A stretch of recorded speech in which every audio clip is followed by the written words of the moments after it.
Fala, meus amigos, sejam todos muito bem-vindos. Eu me chamo Cássio Guinho, eu sou da Igreja Presbiteriana do Bairro do Divino. Estamos no capítulo 22, no finalzinho dele. Ele fala sobre o significado da morte. Vamos aos estudos.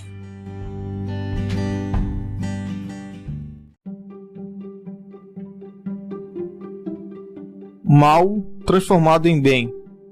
Ainda falta considerarmos uma questão importante. Se a morte é resultado do pecado e deve ser vista como punição, por que os cristãos ainda precisam morrer? A morte dos cristãos não deve ser considerada como punição, pelo motivo que não existe mais qualquer punição para o cristão. Paulo diz: agora, pois, já nenhuma condenação há para os que estão em Cristo Jesus. Romanos 8:1. Se Deus quisesse, poderia transladar todos os cristãos para o céu, como fez com Enoque e Elias, sem que passassem pela morte. Porém, ele resolveu deixar que a natureza seguisse seu curso normal. Apesar de nascidos de novo, nossos corpos ainda são decaídos. Eles não foram aperfeiçoados, e o motivo disso é que continuamos adoecendo, cansando, suando e morrendo. Gênesis 3:19.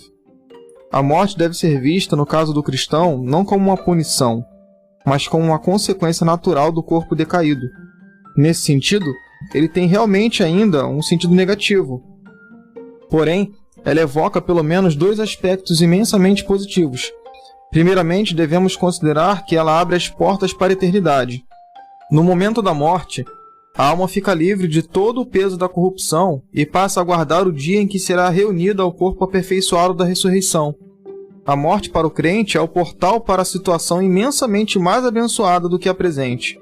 Em segundo lugar, embora a morte em si mesma continue sendo um verdadeiro mal natural para os filhos de Deus, na economia da graça se faz subserviente ao seu progresso espiritual e aos melhores interesses do reino de Deus. A expectativa da morte leva o crente a considerar seus dias e a manter a humildade. O salmista orou: ensina-nos a contar os nossos dias, para que alcancemos o coração sábio. Salmo 90:12. A consciência de nossa própria finitude ajuda a exercitar a sabedoria. Assim, a expectativa da morte é benéfica para o nosso progresso espiritual. Ela mostra que nossos dias aqui são limitados, como tudo mais nessa vida, e a experiência da morte de alguma forma nos será útil na eternidade.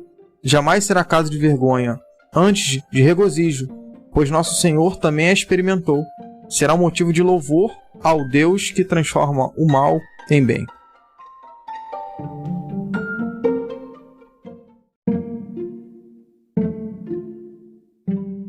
A atitude do crente perante a morte deve ser totalmente diferente da atitude do mundo que não tem esperança.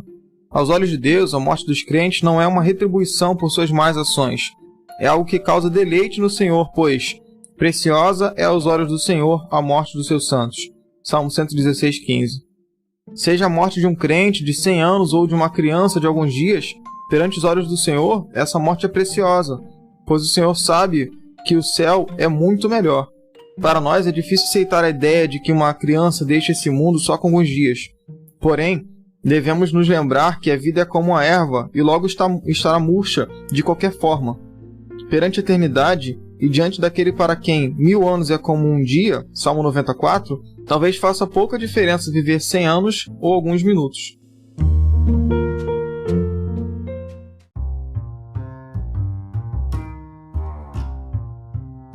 O entendimento de que a morte nos conduz a um estado superior levou o apóstolo Paulo a dizer: porquanto, para mim, o viver é Cristo e o morrer é lucro. Entretanto, se o viver na carne traz fruto para o meu trabalho, já não sei o que hei de escolher. Ora, de um lado e de outro lado, estou constrangido, tendo desejos de partir e estar com Cristo, o que é incomparavelmente melhor.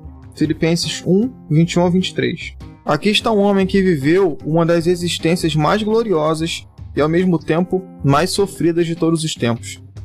Apesar de todo o sofrimento, ele não estava desanimado para continuar vivendo. Porém, claramente demonstrou sua preferência por partir e estar com Cristo, o que, para ele, não tem comparação.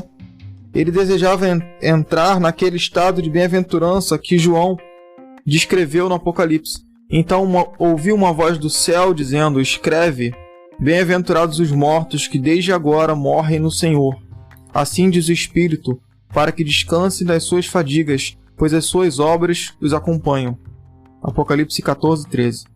Não precisamos esperar a morte com receio ou angústia no coração, pois ela é um benefício do Senhor para a nossa vida. Ela não é o fim, por mais que pareça ser. A seguinte história poderá nos ajudar a entender o que é a morte.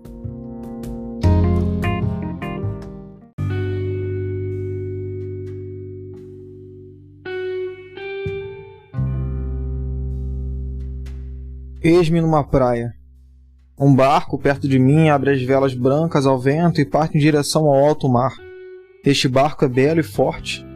Fico ali de pé a contemplá-lo até que por fim parece como que uma pequena mancha, lá longe, precisamente no lugar em que o mar e o céu parecem juntar-se.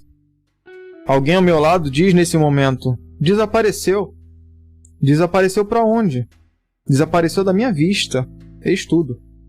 Continua existindo da mesmíssima maneira que existia quando partiu de junto de mim, e continua tão capaz como antes de levar a sua carga ao ponto de destino. O seu tamanho diminui para mim, nada mais. E precisamente no momento em que alguém diz ao meu lado, desapareceu, noutra praia lá longe há outros olhos que esperam a sua chegada e outras vozes prontas a exclamar: aí vem ele! E é assim a morte. Autor desconhecido.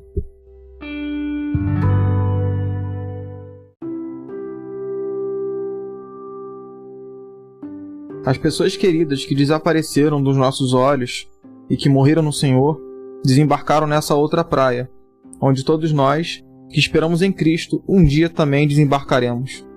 Quando o último inimigo for definitivamente derrotado, então todo o sofrimento de Adão finalmente desaparecerá.